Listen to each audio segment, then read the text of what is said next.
এই ডিরেকশনে current flow করার কথা, তার মানে এই ডিরেকশনে কারেন্ট ফ্লো করার কথা, কিন্তু এই যে ডিপ্লেশন রিজিয়নের থিকনেসটা বাড়ার কারণে ব্যারিয়ারটা বড় হয়ে যাওয়ার জন্য কোনো ইলেকট্রনের ফ্লো নাই, সো ঠিক আছে, অ্যাক্টিভেটেড হয়নি, হচ্ছে জিরো। মেজরিটি মানে কি, এন টাইপের ইলেকট্রনের flow to the P type material will be zero, but হ্যাঁ যেটা হয় যে পি টাইপ থেকে এন টাইপের দিকে খুব হালকা দুটো একটা ইলেকট্রন ফ্রি হয়ে চলে আসে, যেটা অনেকটা নেগলিজেবল টাইপের।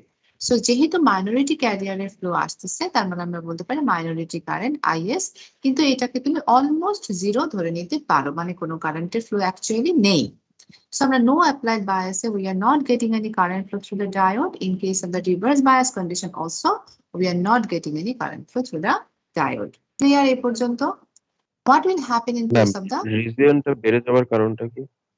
রিজিয়নটা বেড়ে যাওয়ার কারণ হচ্ছে, আমরা যদি এখানে দেখি যে আমাদের ব্যাটারির নেগেটিভ টার্মিনালটা পি টাইপের সাথে আছে কানেক্টেড, সো এই যে ব্যাটারির নেগেটিভ বা তুমি বলতে পারো নেগেটিভ পোটেনশিয়ালটা, সেটা পি টাইপের এক্সেপ্টর আয়ন সেটাকে রিপেল করে, ঠিক আছে, করে ডিপ্লেশন রিজিয়নের দিকে পাঠাবে।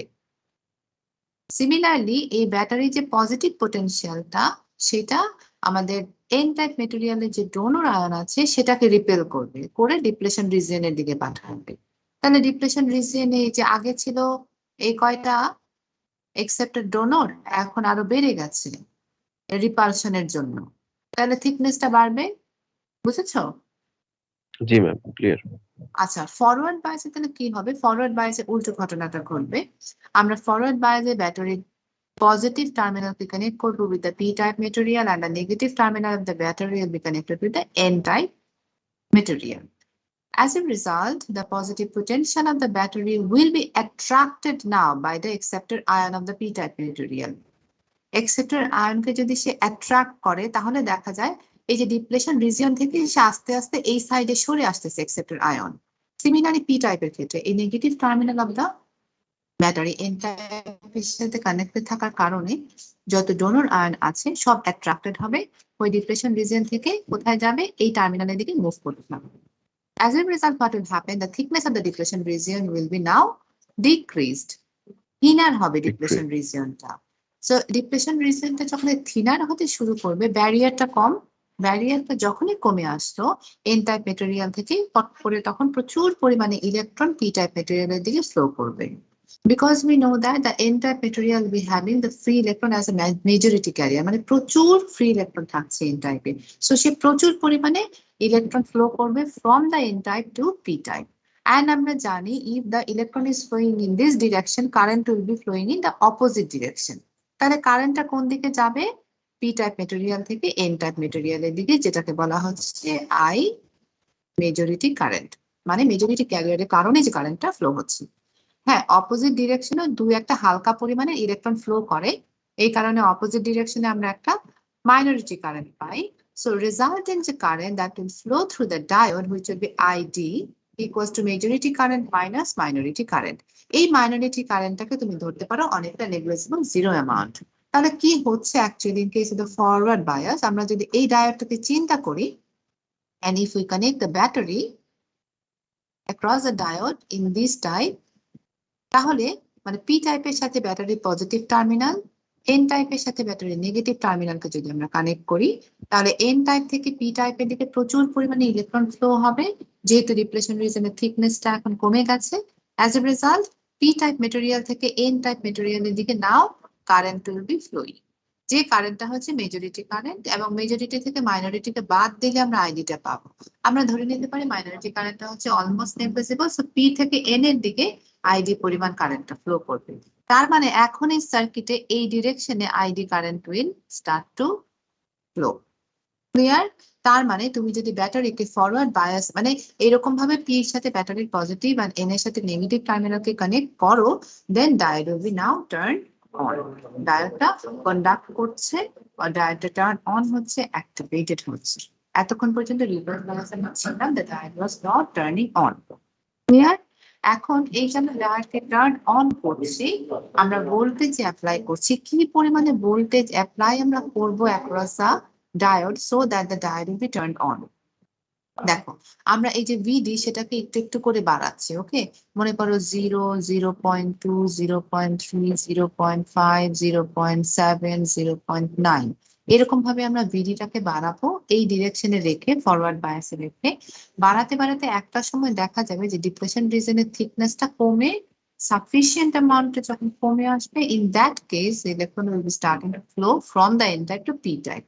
ওই পরিমাণে তোমার ডিপ্রেশন রিজনকে থিনার করে নিয়ে আসতে হবে by increasing the amount of supply across the diode. এখন দেখা যায় এই যে ভোল্টেজটা অ্যাপ্লাই করলে ডিপ্রেশন রিজনটা সাফিসিয়েন্ট পরিমাণে কমে আসে, সো কারেন্টের ফ্লোটা স্টার্ট হয়। সেই ভোল্টেজের পরিমাণটা সিলিকনের ক্ষেত্রে একরকম, জার্মেনিয়ামের ক্ষেত্রে একরকম, গ্যালিয়াম আর্সেনাইডের ক্ষেত্রে ডিফারেন্ট। ঠিক আছে? সিলিকনের ক্ষেত্রে দেখা যায় যে আমরা ভোল্টেজ বাড়াতে বাড়াতে যখন 0.7 ভোল্ট করবো, in that case depletion reason will be thinner enough to allow to flow the electron from the n type to p type material. আর জার্মেনিয়ামের ক্ষেত্রে সেটা হচ্ছে 0.3 ভোল্ট। তার মানে তুমি যদি 0.3 ভোল্ট জার্মেনিয়াম ডায়োডের উপর অ্যাপ্লাই করো, তাহলে ডিপ্রেশন রিজনটা একদম থিন হয়ে যাবে, ইলেকট্রন ফ্লো শুরু হবে from the N type to P type material, that means current flow will start from P to N type material. আর সেই ভোল্টেজটা হচ্ছে 1.2 ভোল্ট গ্যালিয়াম আর্সেনাইডের ক্ষেত্রে। ঠিক আছে? তো সিলিকনের জন্য আমি যদি ডায়োডকে কন্ডাক্ট বা অন বা অ্যাক্টিভেট করতে চাই, তুমি যদি সেমিকন্ডাক্টর পিএন জাংশনটাকে টার্ন অন করতে চাও, সিলিকনের জন্য কত ভোল্টেজ দিতে হবে? 0.7। জার্মেনিয়ামে কত দিতে হবে? 0.3। গ্যালিয়াম আর্সেনাইডের জন্য দিতে হবে 1.2 ভোল্ট। তখন আমাদের ডায়োডটা টার্ন অন হবে। আমি এখানে ধরে নিতে পারি তখন শর্ট সার্কিটের মতো হয়ে গেল, এই যে এরকম হয়ে যাবে তখন সার্কিটটা, এবং এইভাবে কারেন্ট ফ্লো শুরু হবে আইডি। ঠিক আছে? এবং আমরা এই যখন সিলিকনের কথা চিন্তা করব, সিলিকনের অ্যাক্রসে তখন আমরা এখানে কত ভোল্ট পাবো? Fix 0.7 volt. জার্মেনিয়ামের ক্ষেত্রে পাবো 0.3, গ্যালিয়াম আর্সেনাইডের ক্ষেত্রে পাবো 1.2 ভোল্ট। ঠিক আছে? এখন এই যে ভোল্টেজটা অ্যাপ্লাই করলে the current will start to flow through the diode, that voltage is known as threshold voltage or নি ভোল্টেজ। ঠিক আছে? নি ভোল্টেজ আর থ্রেশহোল্ড ভোল্টেজ মানে যে ভোল্টেজটা ওভারকাম করলে বা তুমি অ্যাপ্লাই করলে ডায়োডের থ্রুতে কারেন্ট স্টার্ট ফ্লো। ঠিক আছে? আচ্ছা, এখান থেকে কিন্তু তাহলে আমরা বুঝতে পারছি যে ডায়োড একটা ইউনিডিরেকশনাল ডিভাইস। তার মানে ডায়োডের মধ্যে দিয়ে যদি তুমি বাই ডিরেকশনাল কারেন্ট ফ্লো করতে চাও, সেটা কিন্তু সম্ভব না। ডায়োডের মধ্যে শুধুমাত্র পি টু এন এর দিকেই কারেন্টটা ফ্লো করবে if you connect the battery in the forward bias condition. Otherwise, যদি তুমি রিভার্স বায়াসে ব্যাটারিকে কানেক্ট করো, তাহলে কিন্তু কারেন্ট ফ্লো হবে না। বোঝা গেল এই পর্যন্ত? এটা কি বুঝেছো সবাই? ফরওয়ার্ড বায়াস কন্ডিশনটা কি, Yes, রিভার্স ma'am. বায়াস কি, নো বায়াস কন্ডিশনটা কি, এটা কি বোঝা গেছে? আমরা নো বায়াসে কোনো কারেন্ট পাবো না, রিভার্স বায়াসে কোনো কারেন্ট পাবো না, ফরওয়ার্ড বায়াসে কারেন্টটা পাবো। সেই কারেন্টটা পেতে হলে আমাকে একটা সাফিসিয়েন্ট ভোল্টেজ অ্যাপ্লাই করতে হবে। সেই ভোল্টেজটা সিলিকনের জন্য 0.7, জার্মেনিয়ামের জন্য 0.3, গ্যালিয়াম আর্সেনাইডের জন্য 1.2। এই পর্যন্ত clear? Clear, ma'am. Ma'am forward বায়াসের ক্ষেত্রে টাইম পি থেকে এন এর দিকে কারেন্ট যাবে। পি টু এন এর দিকে কারেন্ট যাবে অলওয়েজ। এন থেকে পি দিকে electron flow P to N সব সময়। ডায়োডে পি যখন ডায়োড টার্ন অন হবে তখনই পি থেকে এন এর দিকে কারেন্ট ফ্লো করবে। ঠিক আছে? আচ্ছা, এরপরে যদি Ma'am. আমরা দেখি, বলো। ম্যাম সিলিকনে যেমন 0.7 ভোল্ট দেওয়ার পরে হচ্ছে ম্যাম ইয়েটা মানে থিকনেস শুরু হবে, তো 7 মানে 0.7 এর আগ মুহূর্ত পর্যন্ত কি কোনো কারেন্ট পাস হবে? সেই কারেন্টটা minority amount, negligible, pico ampere range, nano ampere range, micro ampere range. ঠিক আছে? যেটাকে তুমি নেগলিজিবল ভাবে নিতে পারো, মানে কোনো কারেন্টের ফ্লো অ্যাকচুয়ালি নেই before getting the threshold voltage. Alright? আচ্ছা, Alright. এখন এই যে আমরা current flowing through the diode চিন্তা করছি, পি টু এন টাইপের দিকে কারেন্টটা ফ্লো করবে, এই তো কারেন্টের ফ্লো হবে আইডি। সে কারেন্টটা কত? আইডিটা হচ্ছে এই পরিমাণ কারেন্ট। এই ইকুয়েশনটা মনে রাখতে হবে, IS E to the power VD by eta VT minus 1। আইএসটা কোন কারেন্টটা? Current carried by the majority carrier. ঠিক আছে? আচ্ছা, so IS the reverse saturation current. ও না, আমি ভুল করলাম। আইএস টা বলছে রিভার্স স্যাচুরেশন কারেন্ট মানে মাইনরিটি যে ক্যারিয়ারটা, এখানে যদি আমরা দেখি এই যে এটা হচ্ছে আইএস, মানে মাইনরিটি ক্যারিয়ারের যে কারেন্ট, একদম কম অ্যামাউন্ট। ঠিক আছে, এটা হচ্ছে applied forward bias voltage across a diode. সেটা সিলিকনের জন্য আমরা ধরে নিতে পারি হচ্ছে 0.7, আর জার্মানিয়ামের জন্য 0.3, গ্যালিয়াম আর্সেনাইডের 0.2। আচ্ছা, এটা হচ্ছে আইডেন্টিটি ফ্যাক্টর, সেটাকে আমরা নরমালি 1 ধরে নিই। ঠিক আছে, আর ভিটি এখানে ভিটি হচ্ছে থার্মাল ভোল্টেজ। এই থার্মাল ভোল্টেজটা বের করার একটা ইকুয়েশন আছে, K into T K by Q. এটা হচ্ছে Boltzmann constant value. T K টা হচ্ছে অ্যাবসলিউট টেম্পারেচার, সেটা মানে হচ্ছে 270 প্লাস টেম্পারেচার ইন সেন্টিগ্রেড। হ্যাঁ, আর কিউটা হচ্ছে charge of the electron 1.6 into 10 two the power minus 19 coulomb. তো ভিটিটা তুমি এই ইকুয়েশন থেকে বের করতে পারো।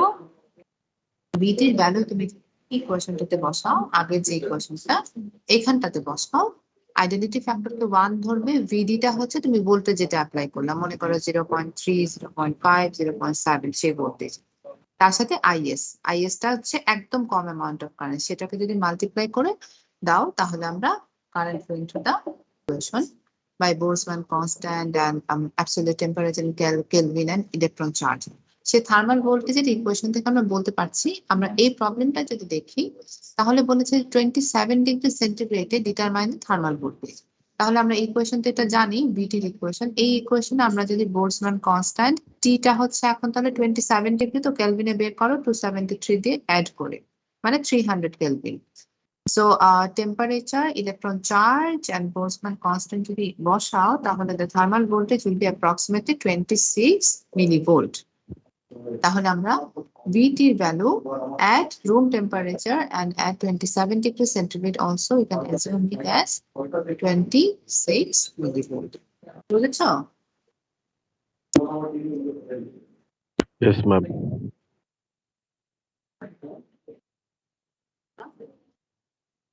Now, এখন আমরা ক্যারেক্টারিস্টিক্সটা দেখবো। This is a characteristics curve, alright? আচ্ছা, এখানে যদি আমরা ক্যারেক্টারিস্টিক্স কার্ভটা দেখি তাহলে দেখা যাচ্ছে আইডি ভার্সেস ভিডি এর একটা কার্ভ ড্র করা হয়েছে। আমি একটু ড্র করে দেই। The characteristics curve will be something like this. ID, এটা হচ্ছে প্লাস ভিডি, মানে তুমি ফরওয়ার্ড বায়াসে অ্যাপ্লাই করছো ভোল্টেজ, মাইনাস ভিডি মানে এই তো পিএন, তার এক পাশে তুমি এইভাবে অ্যাপ্লাই করছো, তার মানে কি রিভার্স বায়াসের ভোল্টেজ। ঠিক আছে, আচ্ছা, আর এটা হচ্ছে মাইনাস আইডি। তাহলে ক্যারেক্টারিস্টিক্স কার্ভটা কিরকম হয় দেখো। আমরা যদি মনে করো সিলিকনকে ধরে নিই, তাহলে সিলিকনের ক্ষেত্রে দেখা যাবে যে আমরা জানি থ্রেশহোল্ড ভোল্টেজ কত, 0.7 ভোল্ট, আর নো বায়াস হচ্ছে 0 ভোল্টেজ। সো তুমি রিজিয়নকে যদি ভাগ করো, এই যে রিজিয়নটা, এই কোয়াড্রেন্টটা হচ্ছে ফরওয়ার্ড বায়াস রিজিয়ন, এবং এই রিজিয়নটা হচ্ছে reverse bias region. Now, no applied bias মানে you have applied no voltage. Okay? কোনো ভোল্টেজ অ্যাপ্লাই করিনি, তাহলে কারেন্ট 0। তারপরে আমরা আস্তে আস্তে ভোল্টেজ অ্যাপ্লিকেশনটা বাড়াচ্ছি ফরওয়ার্ড বায়াস রিজিয়নে। মনে করো 0.2, 0.5 এরকম করে বাড়াতে 0.7 এ গেলাম। তাহলে তার ক্যারেক্টারিস্টিক্সটা কিরকম হবে? 0.7 এর পরে কিন্তু ডায়োডটা একটা শর্ট সার্কিটের মতো কাজ করবে, মানে তার মধ্যে দিয়ে পুরো দমে কারেন্ট ফ্লো করবে, তাই না? তাহলে তখন হয়ে যাবে কারেন্টটা পুরো হাই। তার আগ পর্যন্ত কারেন্ট আস্তে আস্তে একটু একটু ফ্লো করতে থাকবে, 0.7 এ গিয়ে পুরো কারেন্টটা ফ্লো করে ফেলবে। সো দিস ইজ আওয়ার নি of the curve. That's why this voltage is known as a knee voltage or threshold voltage. ঠিক আছে, সো 0.7 এ গিয়ে পুরো কারেন্টটা ফ্লো করতে শুরু করেছে শর্ট সার্কিটের মতো। এই হচ্ছে আমাদের ফরওয়ার্ড বায়াস রিজিয়নে characteristics of the semiconductor diode. তোমাদের ল্যাবে এক্সপেরিমেন্ট 1টা দেখবা, তোমাদের এই ক্যারেক্টারিস্টিক্স কার্ভটা ড্র করা নিয়েই করাবে। That draw the characteristics curve of semiconductor diode or PN junction diode. ঠিক আছে, আচ্ছা, what about the reverse bias condition? এখানে বলে রাখি, আমরা যদি যে এরকম রিভার্স বায়াস কন্ডিশনে ডায়োডকে অ্যাপ্লাই করি, মানে রিভার্স বায়াসে যদি ভোল্টেজ অ্যাপ্লাই করি অ্যাক্রস দ্য ডায়োড, তাহলে কি হওয়ার কথা, কোনো কারেন্ট কিন্তু ফ্লো করবে না, তাই না? একদম নেগলিজিবল কারেন্ট। এখন মনে করো তুমি রিভার্স বায়াসে খুব অল্প অল্প ভোল্টেজ দিচ্ছ 0.2, তারপরে মনে করো 1 ভোল্ট এন্ড সামথিং এরকম ভোল্টেজ দিচ্ছ এবং কারেন্ট একদম নেগলিজিবল, কোনো কারেন্টই ফ্লো করছে না, কিন্তু ডায়োডের একটা কেপাবিলিটি আছে, মানে তুমি রিভার্স বায়াসে প্রচুর পরিমাণে যদি এরকম নেগেটিভ মানে রিভার্স বায়াসের রিজিয়নে এই মাইনাস ভিডিটা অ্যাপ্লাই করতে থাকো, করতে করতে একটা সময় এসে দেখা যাবে যে কারেন্ট তো ফ্লো করছে না, কিন্তু ডায়োডটা একটা সময় গিয়ে ব্রেক ডাউন করবে, মানে ডায়োডটা নষ্ট হয়ে যাবে। সে তখন দেখা যায় যে ডায়োডটা মাঝখানে ভেঙে চুরে শর্ট সার্কিটের মতো হয়ে গেল।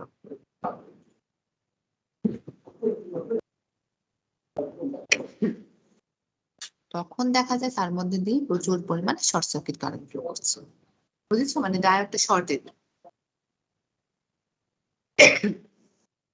তো এই যে ভোল্টেজ যেখানে এসে ডায়োডটা শর্টেড হয়ে গেল, এটার নাম হচ্ছে ব্রেকডাউন ভোল্টেজ আর পিক ইনভার্স ভোল্টেজ, যেটাই বলো না কেন। তাহলে ক্যারেক্টারিস্টিক্সটা কি বুঝলা?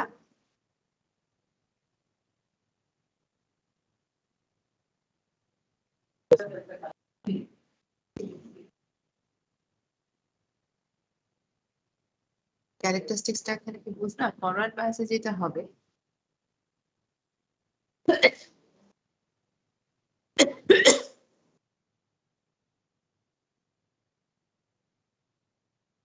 ফরওয়ার্ড বায়াসে যেটা হবে, আমরা যদি ফরওয়ার্ড বায়াসে ভোল্টেজ 0.7 ভোল্ট যখন অ্যাপ্লাই করবো, তখন আমাদের কারেন্টটা হয়ে যাবে বায়াস, ঠিক আছে?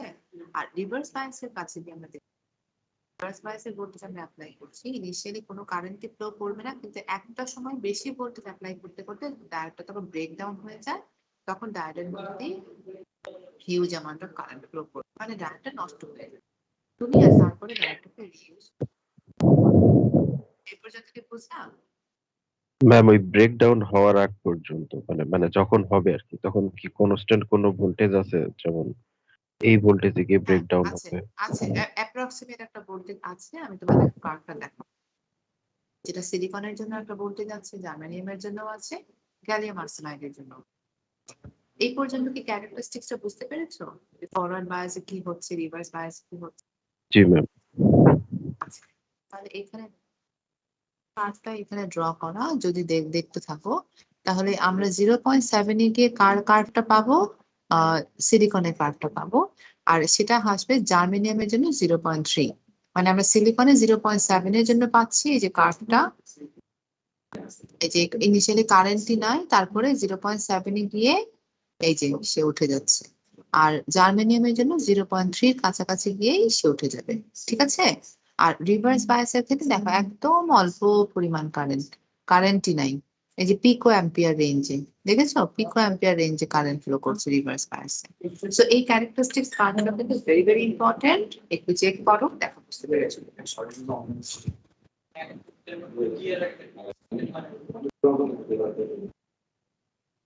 বোঝা গেছে কিনা একটু বলে দাও।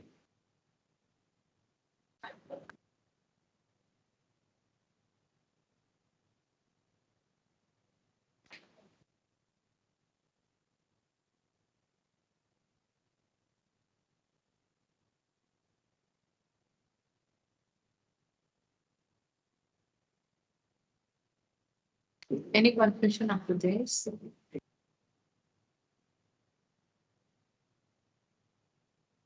No, ma'am. No, ma'am. আচ্ছা, তারপরে দেখো ব্রেকডাউন রিজন, যেটা বললাম মাত্র, যে যদি আমরা রিভার্স বায়াসে এই যে অ্যাপ্লাই করতে থাকি ভোল্টেজ আইএস অ্যামাউন্ট অফ, মানে নেগলিজিবল কারেন্ট ফ্লো করবে, কিন্তু এক সময় সেই ভোল্টেজটাকে ডায়োডটা নিতে পারবে না, তখন তা ব্রেকডাউন হয়ে যাবে। জেনার রিজনের কথা বলেছি, আমরা জেনার ডায়োডের কথা একটু পরে বলবো, দুই একটা ক্লাস পরে আমরা ডিসকাস করবো যে জেনার রিজনটা কি বা জেনার ডায়োডটা কি।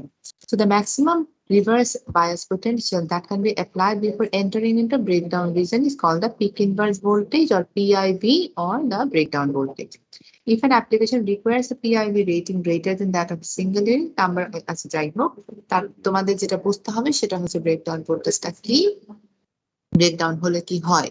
ব্রেকডাউন ভোল্টেজটা তুমি যদি অ্যাপ্লাই করো তাহলে diode will B entering to the breakdown reason, তার মানে ডায়োড উইল বি পাংচার্ড, ঠিক আছে? যে তার ক্যারেক্টারিস্টিক্স সেটা নষ্ট হয়ে যাবে এবং ডায়োডটা শর্ট সার্কিট হয়ে যাবে। আচ্ছা, এইগুলো আমি একটুখানি টিপ করছি,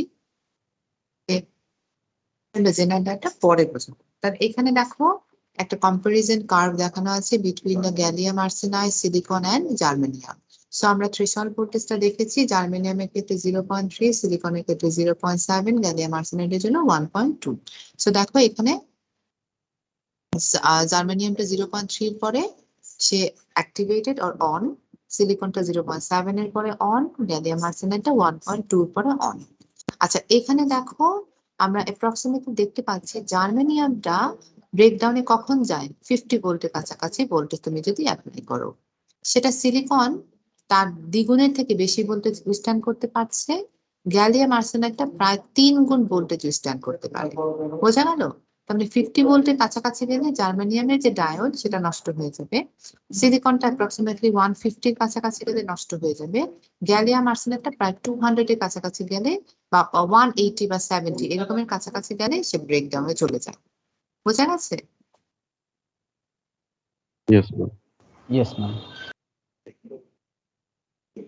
এরপরে দেখো টেম্পারেচার ইফেক্টটা কি, আমি কার্ভে টেম্পারেচার ইফেক্ট হচ্ছে আমরা দেখতে পেয়েছি যে যদি আমাদের এইটা তো হচ্ছে ফরওয়ার্ড বায়াসের কার্ভ,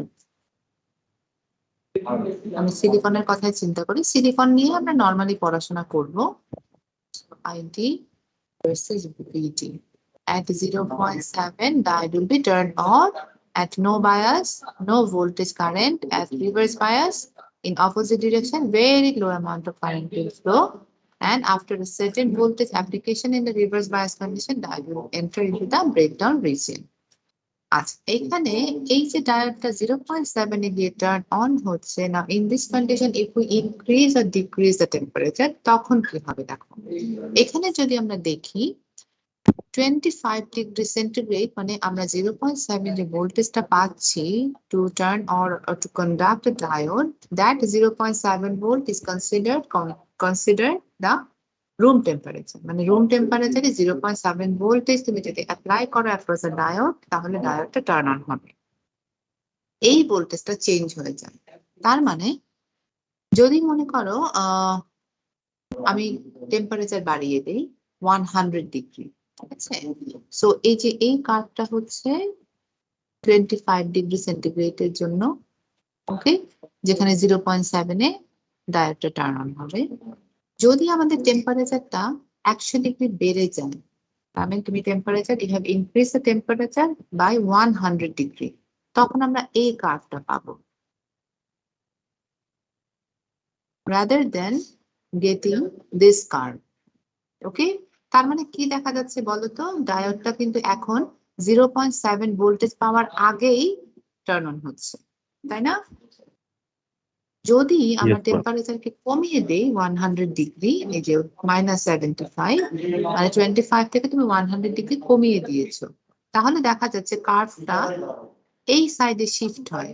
তার মানে 0.7 এর আরো পরে গিয়ে ডায়োডটা টার্ন অন হচ্ছে। তাহলে সামারিটা কি করতে পারো বলো তো আমাকে কেউ একজন? এই যে টেম্পারেচার ইফেক্টটা দেখলাম আমরা, টেম্পারেচার কমে সামারিটা বেড়ে গেলে কম ভোল্টেজে টার্ন অন হবে, আর টেম্পারেচার কমে গেলে বেশি ভোল্টেজ লাগবে। এক্স্যাক্টলি, খুব ভালো। তার মানে আমরা এখান থেকে বুঝতে পারছি তুমি যদি টেম্পারেচার বাড়াও সিগনিফিকেন্ট অ্যামাউন্টের, 100 ডিগ্রি কিন্তু অনেক টেম্পারেচার, সো তাহলে ইন দ্যাট কেস ডায়োডটা তাড়াতাড়ি টার্ন অন হবে। যদি টেম্পারেচার কমিয়ে নিয়ে আসে সিগনিফিকেন্ট অ্যামাউন্টে, তাহলে ডায়োডটা দেরিতে টার্ন অন হবে, ঠিক আছে? বেশি ভোল্টেজে টার্ন অন হবে, বেশি ভোল্টেজ অ্যাপ্লাই করতে হবে, তার মানে দেরিতে টার্ন অন। আচ্ছা, রিভার্স বায়াসের তাহলে ইফেক্ট এখন দেখো, এটা হচ্ছে আমাদের রুম টেম্পারেচারের কার্ভ স্ট্যান্ডার্ড, ওকে, 25 ডিগ্রি সেন্টিগ্রেডে। এটা দেখো, দেখে আমাকে কেউ একজন বলো যে যদি এটা হচ্ছে আমাদের টেম্পারেচার কমানোর কার্ভ, কমিয়েছো -75 ডিগ্রিতে, আর এটা হচ্ছে we have increased the temperature, এখান থেকে সামারি করে বলো, কে বলতে পারো বলো। টেম্পারেচার কমালে কি হবে, রিভার্স বায়াসে টেম্পারেচার বাড়ালে কি হবে? ম্যাম এখানেও কমালে ম্যাম And বুঝিনি। ম্যাম এখানেও কমালে ম্যাম কম টেম্পারেচারে ম্যাম ব্রেকডাউন করবে, আর বাড়ালে ম্যাম একটু বেশি ভোল্টেজে ম্যাম ব্রেকডাউন করবে।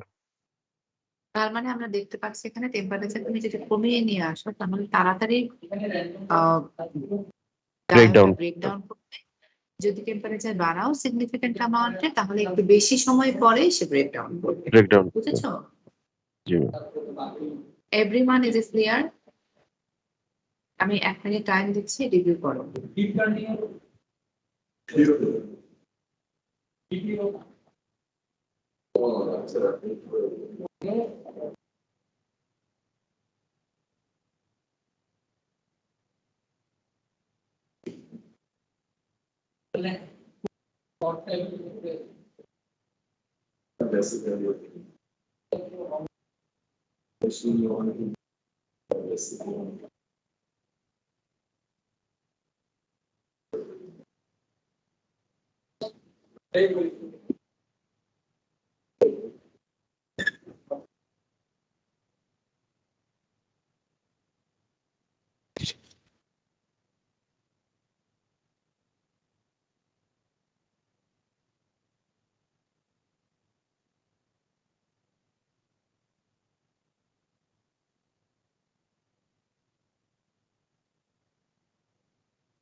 সবাই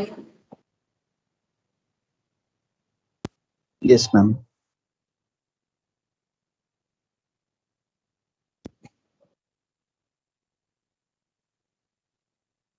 নেক্সট দেখো। সো যে কথাগুলো বললাম সেটা এখানে বলা আছে। এখানে বলা হয়েছে দেখো, in the reverse bias region the reverse bias current of a silicon diode doubles for every 10 degree centigrade.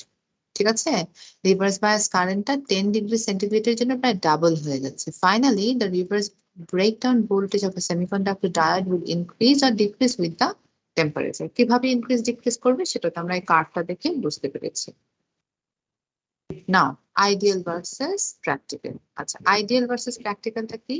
আমরা আইডিয়ালি ধরে নিতে পারি যে এই যে আমাদের ডায়োডটা আছে, যদি আমরা এটা পি আর এটা এন টাইপ তো তাহলে এখানে প্লাস এখানে মাইনাস অ্যাপ্লাই করব। যদি করি তাহলে ডায়োডটা একটা সার্টেন ভোল্টেজের পরে শর্টেড হয়ে যাবে, তাই না? মানে কারেন্ট ফ্লো করতে দিল প্রচুর পরিমাণে। তাহলে আইডিয়ালি ক্ষেত্রে ধরে নেওয়া যায় যে যখন আমাদের ডায়োডটা কন্ডাক্ট করবে it will operate like a short circuit.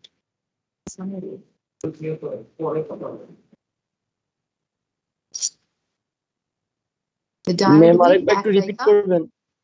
হ্যাঁ, যেটা বলছিলাম যে যদি আমরা ফরওয়ার্ড বায়াসে ডায়োডের ক্রসে ভোল্টেজ অ্যাপ্লাই করি তাহলে দেখতে পাচ্ছি যে প্রচুর পরিমাণে কারেন্ট ফ্লো করছে, তার মানে ডায়োডটা শর্ট সার্কিটের মতো কাজ করবে।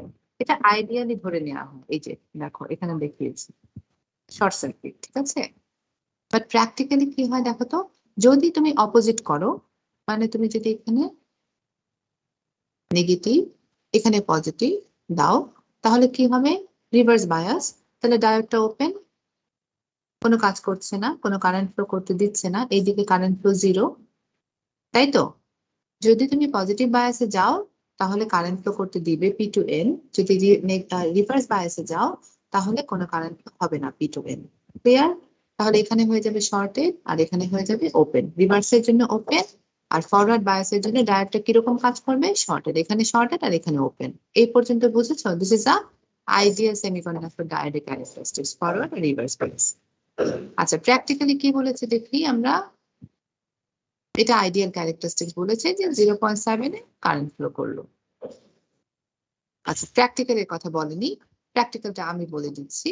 যদি আমাদের এমন হয় যে আমাদের P R N type ম্যাটেরিয়ালের cross আমরা ফরওয়ার্ড বায়াস অ্যাপ্লাই করেছি, প্র্যাকটিক্যালের যে কেসটা হবে আমরা ধরে নিতে পারি যে ডায়োডের অ্যাক্রসে 0.7 ভোল্ট ভোল্টেজ অ্যাপ্লাই করার পরে তারপরে আমি কারেন্ট ফ্লোটা পাবো। তার মানে যখন এই ডায়োডটা অন হবে তখন আমরা কনস্ট্যান্ট 0.7 ভোল্ট ডায়োডের অ্যাক্রসে পাচ্ছি, তাই না?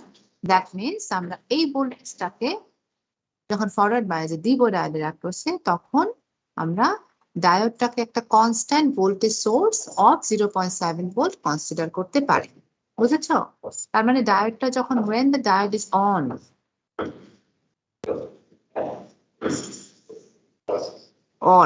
it will be looking like a constant 0.7 volt voltage source. এটা হচ্ছে প্র্যাকটিক্যাল কেস। আর আইডিয়াল কেস আমরা দেখেছি ডায়োডটা শর্টেড। ঠিক আছে? আর যদি রিভার্স বায়াসে তুমি যাও, এই যে কারেন্ট একটা আসবে, কিন্তু আমরা যেটা নরমালি ধরে নিই রিভার্স বায়াসের ক্ষেত্রে, যে প্র্যাকটিক্যাল কেসে it will operate like a open circuit when the diode is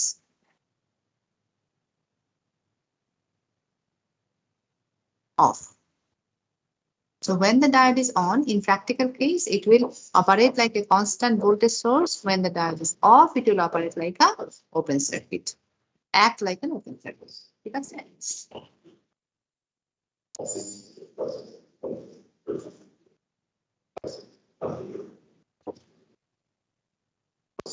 Any question up to this?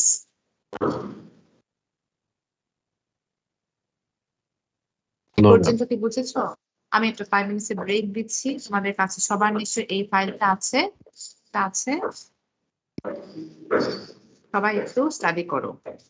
ঠিক আছে? আমি 5 মিনিট পরে রেজিস্ট্যান্স লেভেলটা পড়ে শেষ করবো আজকে।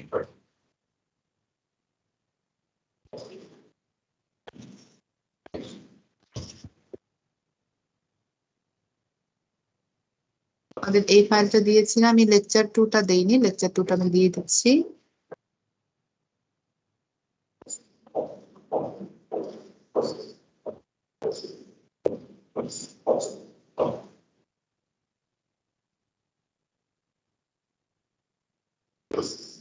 ম্যাম লেকচার 1 কি শেষ হয়ে গেছে? লেকচার 1 শেষ। লেকচার 1টা গত ক্লাসে শেষ হয়ে গেছে, লেকচার 2টা আমি স্টার্ট করেছি আজকে। হ্যাঁ, গেল 5 মিনিট।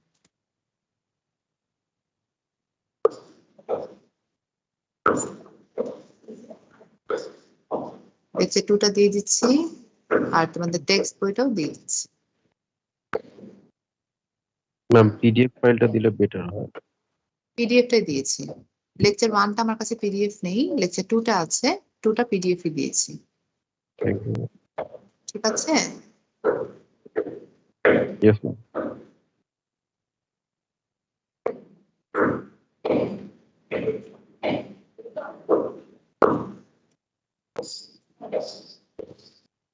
আর তোমাদের টেক্সট বইটা 9th এডিশন যেটা আমি দেখিয়েছি গত ক্লাসে, ওইটাই দিয়ে দিয়েছি। তাহলে একটা 5 মিনিটের ব্রেক নাও, নোটটা ডাউনলোড করো, একটু স্টাডি করো। ওকে?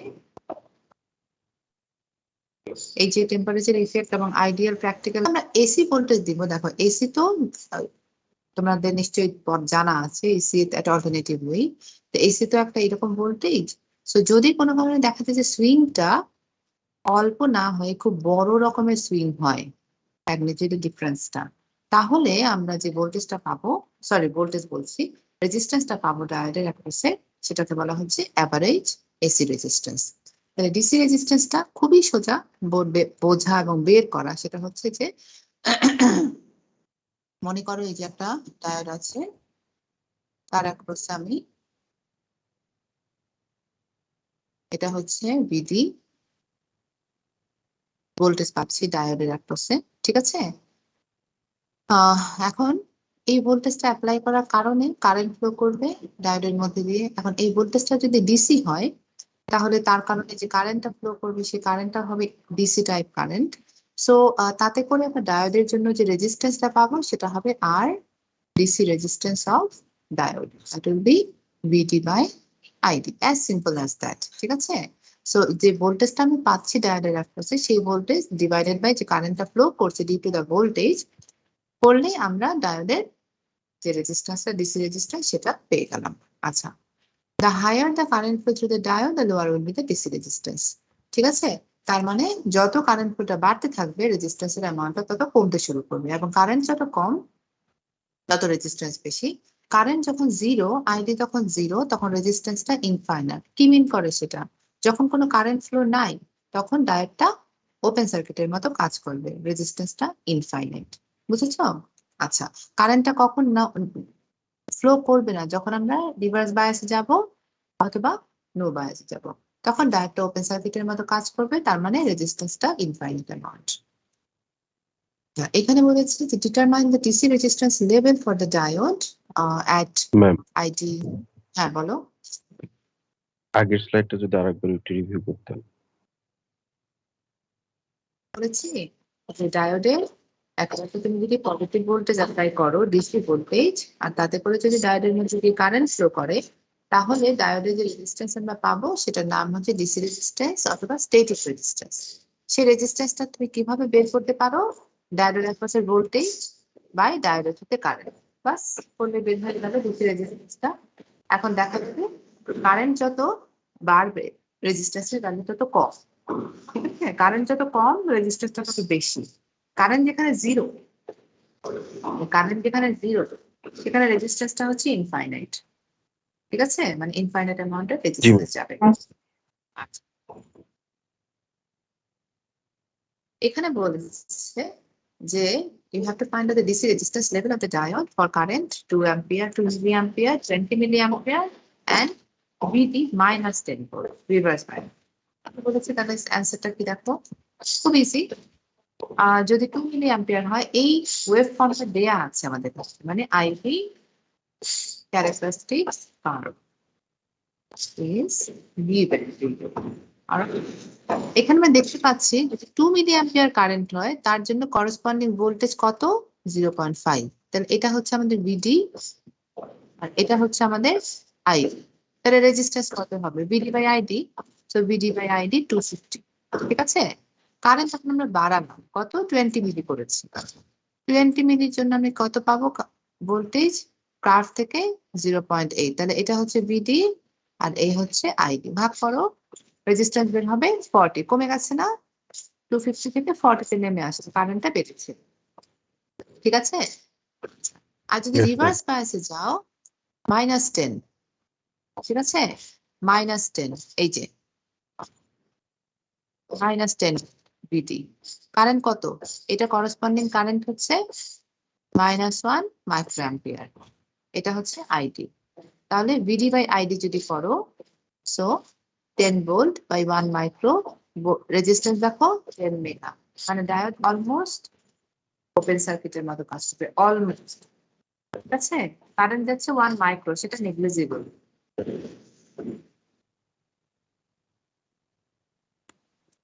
ক্লিয়ার? Yes, ma'am. এই চলে গেল ডিসি রেজিস্ট্যান্স। এখন যদি আমরা এসি রেজিস্ট্যান্সে আসি আর ডাইনামিক রেজিস্ট্যান্স, এসি রেজিস্ট্যান্স বা ডাইনামিক রেজিস্ট্যান্স বোঝার জন্য আমাদের কিউ পয়েন্টটা বুঝতে হবে। কিউ পয়েন্টটা হচ্ছে একটা ফিক্সড পয়েন্ট, যে পয়েন্টে ডায়োডটা অপারেট করছে। আমরা কিউ পয়েন্ট নিয়ে আগামী ক্লাসে আবার ইন্ডিকেট করব। এখন শুধু মনে রাখো বা বুঝো যে কিউ পয়েন্টটা হচ্ছে ডিসি অপারেশন পয়েন্ট, একটা ফিক্সড পয়েন্ট যে পয়েন্টে ডায়োডটা অপারেট করছে, ঠিক আছে? আচ্ছা, এসি তুমি যদি ডিসি ভোল্টেজ অ্যাপ্লাই না করে এখন কোন ডায়োডের অ্যাক্রসে এসি ভোল্টেজ দাও, ঠিক আছে? দিতেই পারো, তুমি ডিসি দিবা তার তো কোনো ম্যান্ডেটরি না, এসি দিতেই পারো। এসি ভোল্টেজ যদি দাও, তাহলে আমরা কি পরিমাণ রেজিস্ট্যান্স পাবো, কিভাবে বের করবো এসি রেজিস্ট্যান্সটা? আচ্ছা, সেটা বের করার নিয়ম হচ্ছে, এইটা হচ্ছে আমাদের ডায়োডের অপারেটিং পয়েন্ট একটা সার্কিটে থাকাকালে। সেই অপারেটিং পয়েন্টের রেসপেক্টে আমি এই যে অ্যাপ্লাইড যে ভিডিসি ভিডিএসিটা সেটা দিব। এই যে দেখো, এই পয়েন্টটাকে মাঝামাঝি ধরে আমরা একটা কারেন্টের সুইং কনসিডার করব, এসি কারেন্ট। সো এই কারেন্টের যে সুইংটা আসছে তার করসপন্ডিং ভোল্টেজটা ডিসি, সেটাকে ধরবো, ঠিক আছে? এবং এই অপারেটিং পয়েন্টটাকে মাঝামাঝি রেখে যে আমরা আইডি যেটা পাচ্ছিলাম এসিটা এবং তার করসপন্ডিং যে ডিসি পাচ্ছি, এসি ভোল্টেজটা পাচ্ছি, তার একটা ট্যানজেন্ট বের করব, ঠিক আছে? মানে মোট কথা আমাদের এই অপারেটিং পয়েন্ট, এই অপারেটিং পয়েন্ট আমাদের কারেন্টের সুইং হচ্ছে এত পর্যন্ত, এই হচ্ছে কার্ভ। এই কার্ভে ট্যানজেন্ট বের করো। ট্যানজেন্ট বের করার নিয়ম কি? ট্যানজেন্ট বের করার নিয়ম হচ্ছে হাইট ভার্সেস বেস, তাহলে হাইটটা হচ্ছে আইডি ডিফারেন্স আর বেসটা হচ্ছে বিডি ডিফারেন্স। ঠিক আছে, এই যে এই বিডি ডিফারেন্স আর হাইট হচ্ছে এই আইডি ডিফারেন্স। সো আমাদের এসি রেজিস্ট্যান্সটা হবে এখানে নেই করা, আমি দেখিয়ে দিই তোমাদেরকে টেক্সট বই থেকে।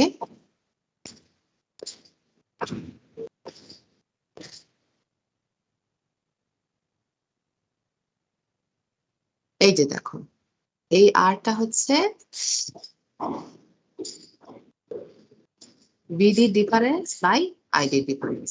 এই যে কিউ পয়েন্টের মাঝামাঝি ধরে তুমি যে ট্যানজেন্টটা পাবা, এই ট্যানজেন্টটা বের করার নিয়ম হচ্ছে হাইট ভার্সেস বেস। ঠিক, সো এই ট্যানজেন্টটা হচ্ছে আমাদের এসি রেজিস্ট্যান্সের ভ্যালু। ক্লিয়ার?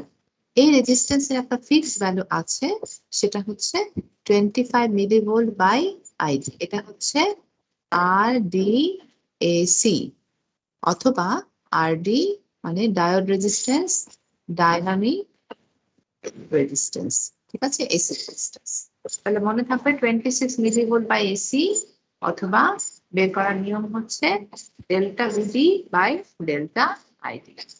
ঠিক আছে, বি বাই আর।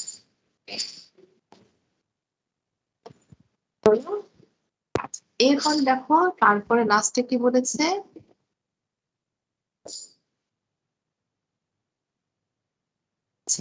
এখানে এই কথাবার্তাগুলোই বলেছে আরবির একটা কনস্ট্যান্ট ভ্যালু আছে, এছাড়া আরডি হচ্ছে 26 মিলিভোল্ট বাই আইডিয়াল। আচ্ছা, এখানেও আমরা পাবো এসির ক্ষেত্রে পাবো, রিভার্স বায়াসের ক্ষেত্রে ডায়োড ওপেন সার্কিটের মতো কাজ করবে, ইট উইল নট কন্ডাক্ট। তারপরে দেখো অ্যাভারেজ এসি অথবা অ্যাভারেজ এসি রেজিস্ট্যান্স অর না, অ্যাভারেজ এসি রেজিস্ট্যান্স। আচ্ছা, অ্যাভারেজ এসিটা কি?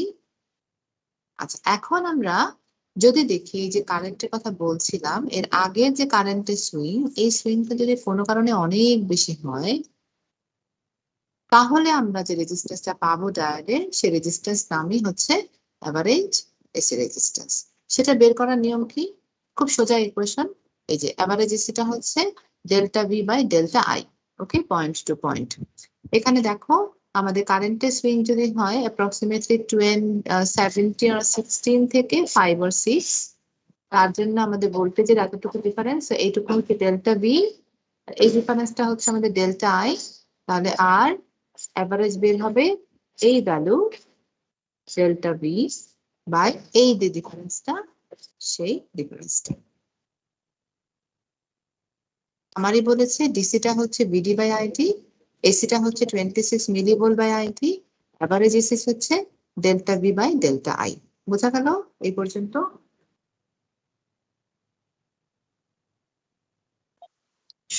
Yes, ma'am. তিনটা রেজিস্ট্যান্সের টাইপ। আমাকে কেউ মেসেজ পাঠিয়েছো?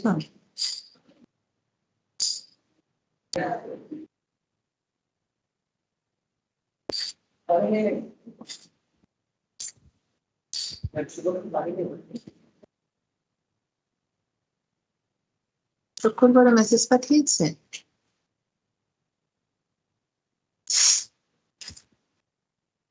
আচ্ছা, এই পর্যন্ত কি তাহলে ক্লিয়ার হলো রেজিস্ট্যান্সের লেভেলটা? আমাদের মনে হয় সেকেন্ড লেকচারটা এখানে শেষ। ইকুইভ্যালেন্স সার্কিট আছে।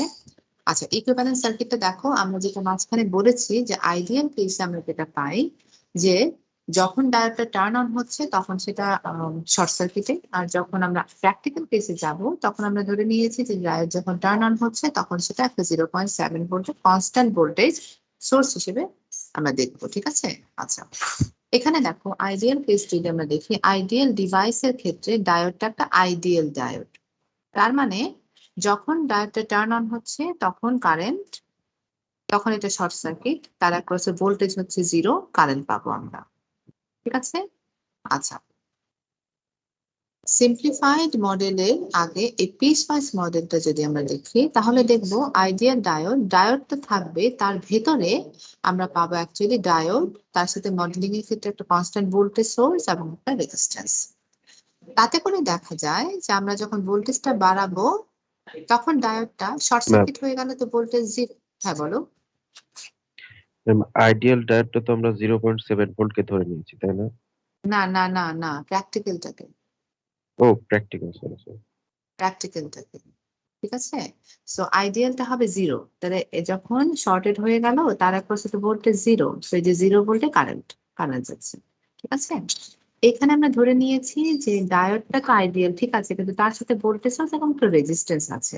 সো তাই যদি হয় যে একটা ভোল্টেজ সোর্স এবং তার সাথে রেজিস্ট্যান্স এবং ডায়োড তো শর্টেড হয়ে গেল, কিন্তু এই ভোল্টেজ সোর্স আর রেজিস্ট্যান্সের জন্য কারেন্ট বাড়বে, কিন্তু তার জন্য যে ভোল্টেজটা সেটা হবে যে অনেকটা এরকম কার্ভটা, মানে এই যে প্র্যাকটিক্যাল যে কার্ভ আমরা পাই সেটার মতো, ঠিক আছে?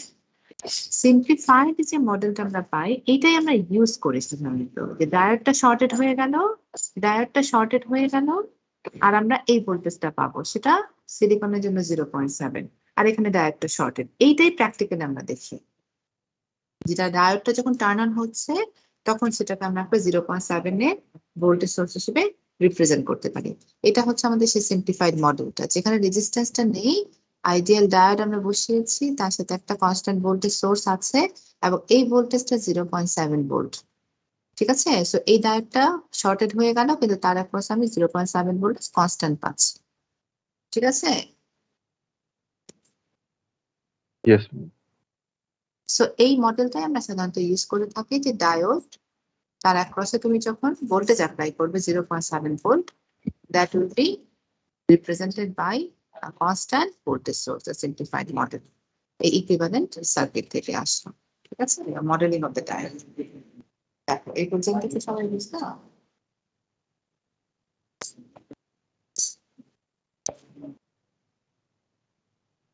হ্যাঁ, বলো। 0.7 এটা কনস্ট্যান্ট ভোল্টেজ, মানে ম্যাম ভোল্টেজটা আর বাড়ানো যাবে না ম্যাম? যেমন 9 তুমি শোনো, তুমি ডায়োডের অ্যাক্রসে ভোল্টেজ বাড়াতে পারো, কিন্তু ডায়োড তার অ্যাক্রসে 0.7 এর বেশি ভোল্টেজ দিবে না, কারণ 0.7 ভোল্টেজ হলেই সেই ইলেকট্রনের ফ্লো শুরু করে দিবে। সো ডিপ্রেশন রিজিয়ন এর থেকে আর কমবে না, কারেন্টের ফ্লো শুরু হয়ে যাবে। সো যে ভোল্টেজটা দরকার 0.7 সেটা পেয়ে গেলে তো তার ডিপ্রেশন রিজিয়ন ঠিক হয়ে গেল, ইলেকট্রনের ফ্লো শুরু হয়ে গেল। সো সে ভোল্টেজটা আর বাড়াবে না তার অ্যাক্রস, তার রিকোয়ারমেন্ট হচ্ছে 0.7, তাহলে তুমি তার বেশি ভোল্টেজ কিভাবে পাবা? সো ইভেন দো তুমি যদি ডায়োডের অ্যাক্রসে এখানে ডায়োডের অ্যাক্রসে মনে করো 10 ভোল্ট অ্যাপ্লাই করছো, ঠিক আছে, তাহলেও তুমি এটার অ্যাক্রসে 0.7 ভোল্ট পাবা, আর বাকি যেটা সেটা এই লাইনের যে রেজিস্ট্যান্স এন্ড অল সেখানে ডিসিপেটেড হয়ে যাবে এই 9.3 ভোল্টেজটা, বুঝছো? কিন্তু ডায়োডের অ্যাক্রসে তুমি পাবে 0.7। এই জন্য তোমরা যখন ল্যাব করবা তখন দেখবা যে এই সার্কিটটা ইমপ্লিমেন্ট করবা, একটা রেজিস্ট্যান্স নেবে, একটা ডায়োড নেবা, ভোল্টেজ সোর্স, সাপ্লাইটাকে বাড়াবে এবং এই রেজিস্ট্যান্সটা থাকবে 10 কিলো, এবং দেখবে যে 2 ভোল্ট দাও, 3 ভোল্ট, 4 ভোল্ট, 5 ভোল্ট যাই দাও না কেন, একটা সময় পরে ডায়োড যখন টার্ন অন হয়ে যাবে তখন সে 0.7 এর বেশি ভোল্টেজ আর বাড়াবে না, সেটাতে ফিক্স, বাকি ভোল্টেজটা বাড়বে এই রেজিস্ট্যান্সের অ্যাক্রসে। মনে করো তুমি যদি 15 ভোল্ট দাও, তাহলে 0.7 যাবে ডায়োডের অ্যাক্রসে, আর রেজিস্ট্যান্সের অ্যাক্রসে যাবে 14.3, বুঝছো? জি ম্যাম। Any other question?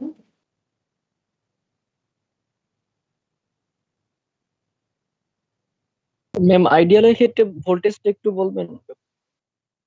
আইডিয়ালের ক্ষেত্রে ভোল্টেজ হবে 0, ডায়োডটা তখন শর্টেড শর্টেড হবে, সার্কিটে ডায়োড voltage শর্ট zero। হবে, তার মানে হচ্ছে ভোল্টেজ 0 হবে। 0 হবে।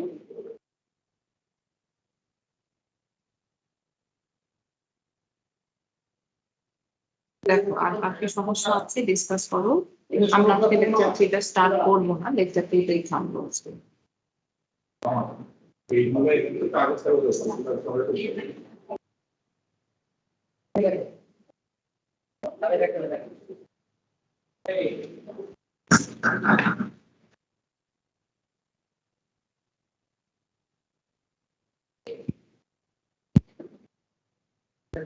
আরো কোনো কোয়েশ্চেন আছে?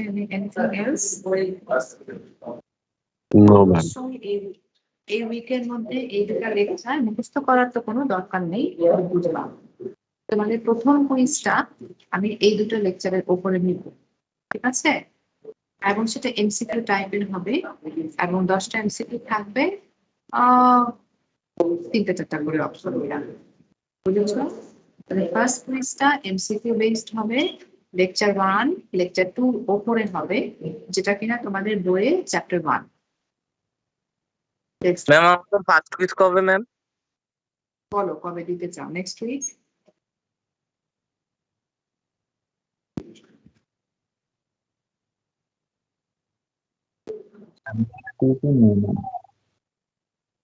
নেক্সট উইক দিবা?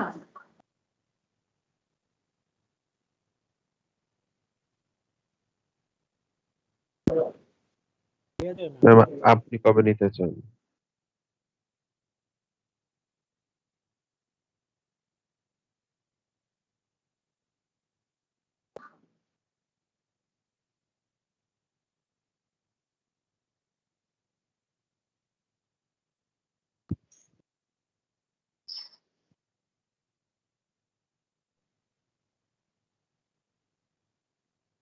Ma'am next Wednesday. দাও next Tuesday. Okay ma'am. Okay ma'am. Next Tuesday quiz দাও, তাহলে লেকচার 10 নাম্বার থাকবে না নাকি ম্যাম 20 নাম্বার করে কুইজ ম্যাম? না না 10, 10টা করে 10 নাম্বার 10টা এমসিকিউ, কিছু শুধু জাস্ট কিছু আন্ডারস্ট্যান্ডিং ফর্মুলা আর কি দেখেছিলাম ম্যাম। ফর্মুলা টর্মুলা আছে কিছু, হ্যাঁ তেমন কিছু হয়নি, শুধুমাত্র ইয়েটা আছে, ওই যে থার্মাল ভোল্টেজ বের করার একটা ইকুয়েশন, ঠিক আছে?